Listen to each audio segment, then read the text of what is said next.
Do you want me to go? I think if you stay, something bad will happen. Welcome to Watch Mojo, and today we're counting down our picks for the moments when horror's scariest fiends weren't so scary. There's definitely perks to being supernaturally possessed. Number 20, Robitaille cuts Helen a deal. Candyman. When grad student Helen Lyle begins to study the legend of Candyman, she quickly learns that some myths are better kept untouched. Summoning the spirit of Daniel Robitaille, aka Candyman, results in terrifying consequences for Helen. Do I know you? No. But you doubted me. I'm sorry, I have to go. No need to leave yet. The son of a 19th century slave, he seeks revenge after he was murdered for falling in love and conceiving a child with a white woman. It's heavily implied that Helen reminds him of his former lover, so Candyman offers to spare her life if she submits to him. Be my victim. I am the writing on the wall, the whisper in the classroom. Well, it's not the best deal, but it does help Helen commit a daring rescue later on. Number 19, Billy lets Cindy go. Silent Night, Deadly Night. Go get him, Santa. Go get him. Christmas might be the most wonderful time of the year for everyone except Billy Chapman. After a stern warning from his granddad and the murder of his parents, he grows to develop an unhealthy relationship with the holiday season. Well, I tell you something. Santa Claus only brings presents to them that's been good all year. Once he turns 18, his traumatic past pushes him to the point of no return. Take a closer look at yourself in the mirror, Billy. And just remember, be jolly. Lots of ho, ho, ho. He goes on a Christmas Eve rampage dressed as Santa Claus. No one is safe from his wrath, minus a little girl named Cindy. I see you, Cub. Did you bring me a present?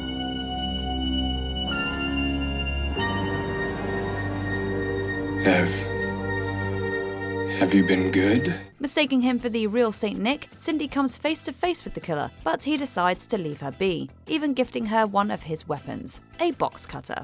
Looks like Billy just became number 1 on the naughty list.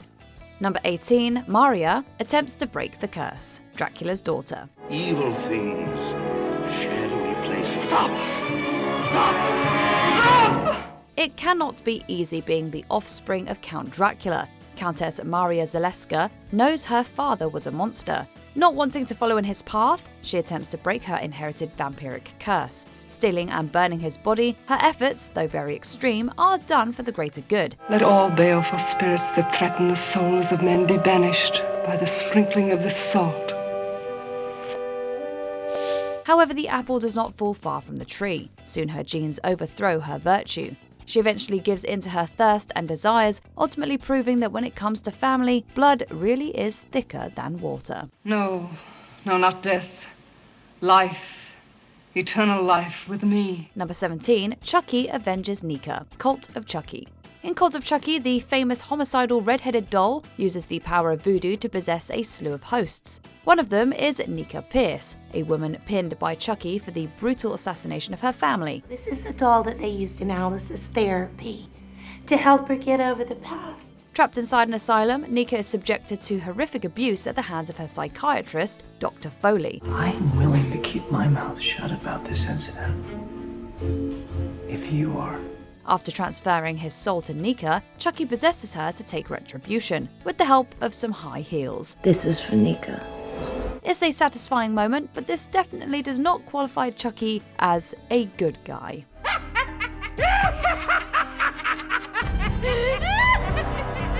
Number 16, Carrie saves her teacher. Carrie. Honey, you don't have to protect them. What they did was unforgivable. Carrie White is one of horror's most fascinating figures. She's a helpless victim of extreme abuse and harassment. Because of that, she's also a terrifyingly powerful embodiment of violence. Together, her duality proves that good and evil are not always so binary. In the 2013 remake of the Stephen King classic, she uses her powers to attack the only person who cares about her, Miss Desjardins. Transfixed by her rage, she almost kills her, but during a split second of clarity, she releases the teacher from her telekinetic death grip.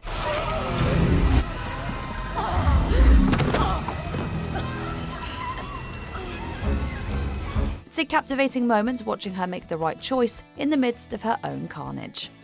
Number 15, even Bowers has a heart. It. This is what us locals call the kissing bridge. Same as for Susan. Sucking face. And carving names. Pennywise might be the villain in Derry, Maine, but Henry Bowers is the runner-up. Leader of the Bowers gang, he wreaks havoc on the Losers Club. Both his bark and bite cause severe damage to anyone who dares to cross his path. During an exchange with Bill Denborough, Henry mentions how he's been taking it easy on him due to his little brother Georgie's death months earlier. You say something? Billy? You got a free ride this year because of your little brother. It might seem like a throwaway line, but it actually demonstrates that deep down in the sewers of Henry's soul, a crumb of sympathy actually exists. Number 14, Elia becomes BFFs with Oscar. Let the right one in. Vad heter du? Ellie. 12-year-old Oscar is as lonely as they come. However, things take a turn when he meets his neighbor, Elia, a young vampire. Vad gör du? Inget. Vad gör du? Ingenting. Elia's kind offering of friendship blossoms into a sweet and morbid story about young love. Although their relationship is complicated due to the secrecy and, well, carnage, they truly do need each other. Relying on one another for protection, safety, and, of course, blood, they are their only chance of surviving in a cold, grey world where neither one is accepted or understood. Ska jag göra det för att jag måste? Bli mig lite. Number 13, John Carver feeds a cat. Thanksgiving. For the residents of Plymouth, Massachusetts, John Carver is the most feared person in town. Committing acts of murder and mayhem, no one is safe from their unyielding wrath.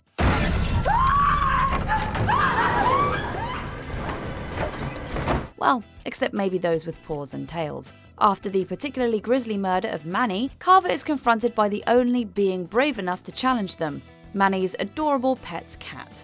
In a surprising act of goodwill, Carver feeds the furry little feline, and they even offer them a gentle pat, as we, the audience, breathe a huge sigh of relief. Number 12, Jason stops an attack. Friday the 13th, Part 8, Jason Takes Manhattan. It's your parade, princess. Can be smooth, can be rough. It's your choice. Say what you want about Jason Voorhees, but the man's got manners. From walking around so quietly you can't hear him coming to never raising his voice, he's horror's most polite icon. Take, for instance, when he removes the teapot from the stove after offing Alice in Friday the 13th Part 2. One could argue that he knows right from wrong, sometimes.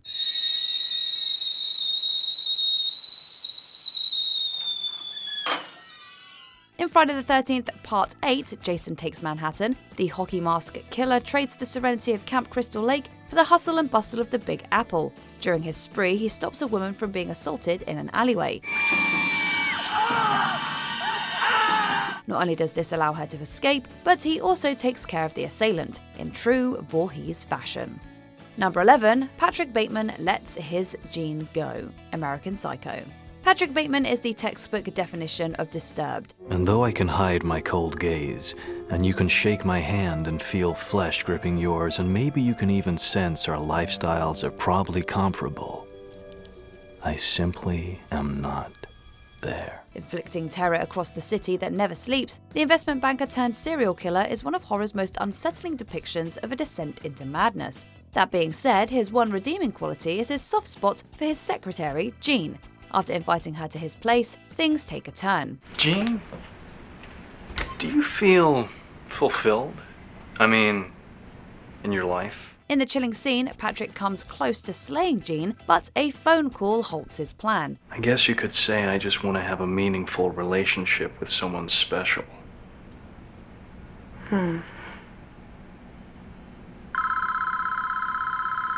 The distraction detours him from making a second attempt. He lets her leave his apartment, blissfully unaware of his ill intentions. Do you want me to go?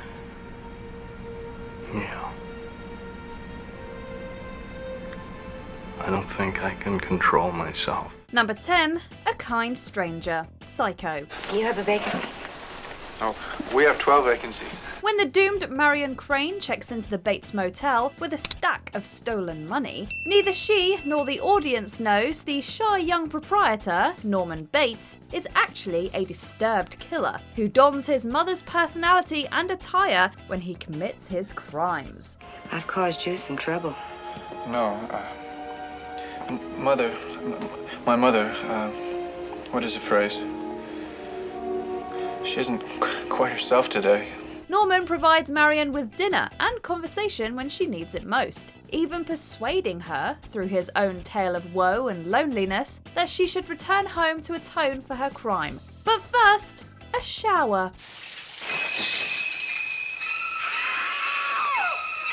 Norman's genuine kindness makes the reveal of his murderous alter ego all the more shocking in the hair-raising climax.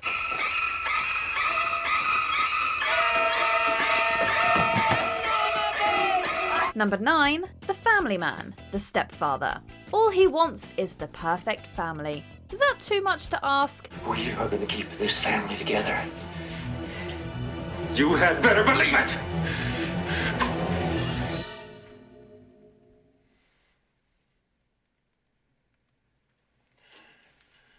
Hi, honey. Like Norman Bates, Jerry Blake is a man with a dual personality. On the one hand, he's a kind and happily married real estate agent trying to endear himself to his troubled teenage stepdaughter. He even attempts to win her over with a brand new puppy. On the other hand, he's a vicious serial killer who has a habit of offing his acquired family when they turn out to not be the picture-perfect image he has in his head. Father knows best. Has a serial killer ever been so polite? Next time, Jim, call before you drop by. Number 8. Designated Driver. A girl walks home alone at night. In this acclaimed Iranian horror film, a nameless skateboarding vampire stalks the streets of a town called Bad City.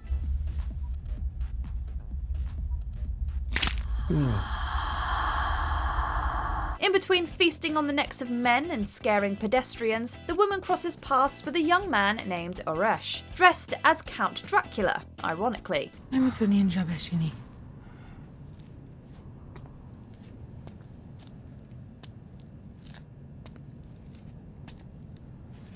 من خونم نزدیک اینجاست. میتونی اونجا بشینی؟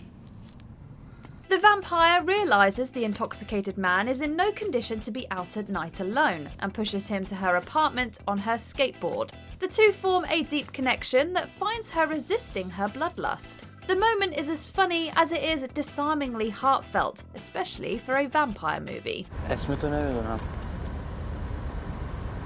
نه نمیدونی. معلومه تا حالا آشنا شدیم. Number 7. Michael Myers spares the baby. Halloween. I'm gonna pick that one over on across the street. Oh, what the? Hey, sorry about that. Michael Myers has sliced his way through a great many residents of Haddonfield, Illinois over the years. Across 4 decades and 12 movies, few people who cross his path live to tell about it. But in David Gordon Green's 2018 reboot of the classic slasher series, the usually remorseless killer does spare one potential victim.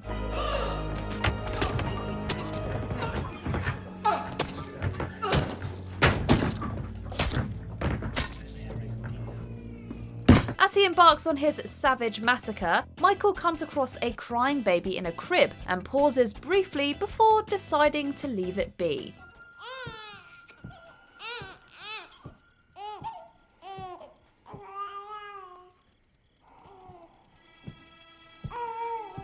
It's a rare show of mercy from one of horror's most vicious villains. Number 6. Tiffany becomes a mum. Seed of Chucky. The Child's Play series has always had a tongue-in-cheek approach to the slasher genre. That was never truer than in the 5th film of the franchise.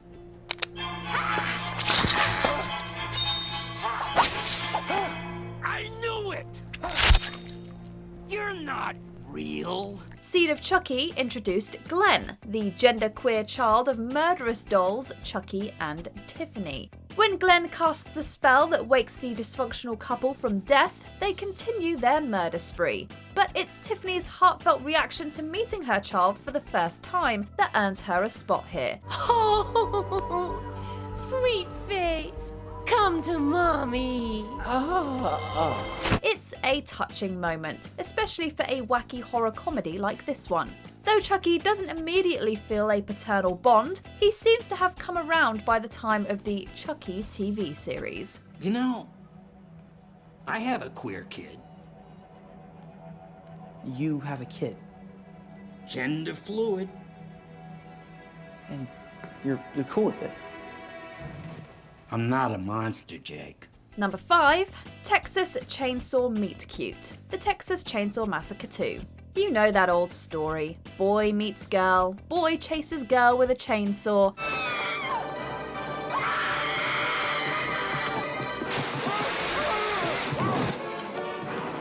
In what's possibly the wildest entry on this list, Tobe Hooper's follow-up to his landmark 1974 classic finds a radio DJ named Stretch being tormented by the chainsaw-wielding Leatherface and his cannibalistic family. When Leatherface becomes enamored with Stretch, he decides to spare her, though not before doing a very suggestive and Freudian dance with his chainsaw. While Stretch manipulates the mute Leatherface's crush on her in order to survive, there are moments of their relationship that feel like a twisted take on a rom-com. No good. No good. No good. Number 4. The Stranded School Bus, Duel. Steven Spielberg's Duel is every highway driver's nightmare. It follows David Mann, a businessman who cuts off the wrong tanker truck and ends up in a battle for his life against the unseen driver, who tries to run him off the road at every turn.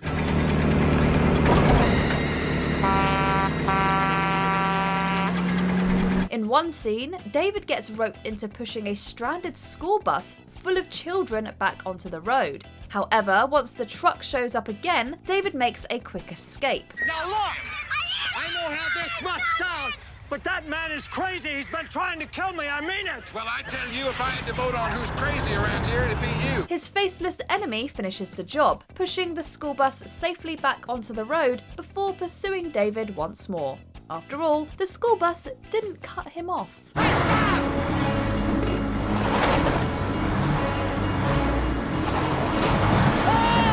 Number 3. Graduation Day, The Silence of the Lambs. Upon graduating from the FBI Academy at the end of the film, Agent Clarice Starling receives a phone call from Hannibal Lecter, the escaped killer who helped her solve her first case. He says just about the most polite thing a person like Lecter can say. I have no plans to call on you, Clarice. The world's more interesting with you in it. Sure, he's a cannibal and a serial killer, but even he's got standards. And the psychiatrist did kind of help her understand some of her deep-seated psychological trauma. Do you think if you save poor Catherine, you could make them stop, don't you? You think if Catherine lives, you won't wake up in the dark ever again to that awful screaming of the lambs. Despite being on opposite sides of the law, the two have formed an understanding of the other. Clarice might be the only person Lecter sees as anything close to an equal. I do wish we could chat longer, but I'm having an old friend for dinner. Bye. Number 2. Victim becomes accomplice. Saw 3D. Hello, Dr. Gordon. You are perhaps my greatest asset. As the Saw series progressed, the writers added more and more layers to its already long and, some might say, convoluted storyline. With Saw 3D, the true complexity of the original Jigsaw Killer's plan comes to light. Congratulations, Dr. Gordon. You survived. Dr. Lawrence Gordon, having last been seen sawing his foot off at the end of the original film, is revealed to have survived this ordeal. Flashbacks tell how he was brought back to health by the original Jigsaw Killer, John Kramer. Kramer deemed the Doctor worthy of his tests of the human survival instinct and recruited him to keep the project alive. Game over. Before Before we continue, be sure to subscribe to our channel and ring the bell to get notified about our latest videos. You have the option to be notified for occasional videos or all of them. If you're on your phone, make sure you go into your settings and switch on notifications. Number 1. The monster spares his creator, Bride of Frankenstein. Universal's original Frankenstein movies stayed true to author Mary Shelley's vision, more in character than in plot.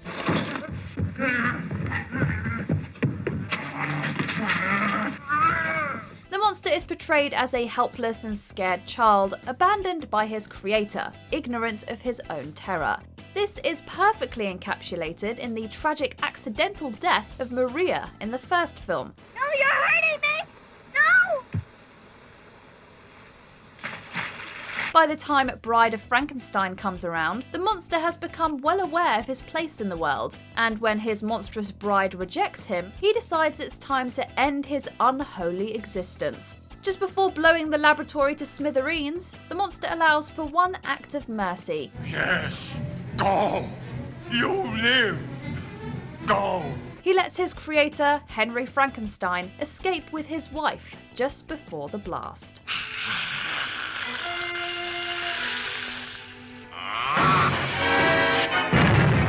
Which of the moments was your favourite? Be sure to let us know in the comments.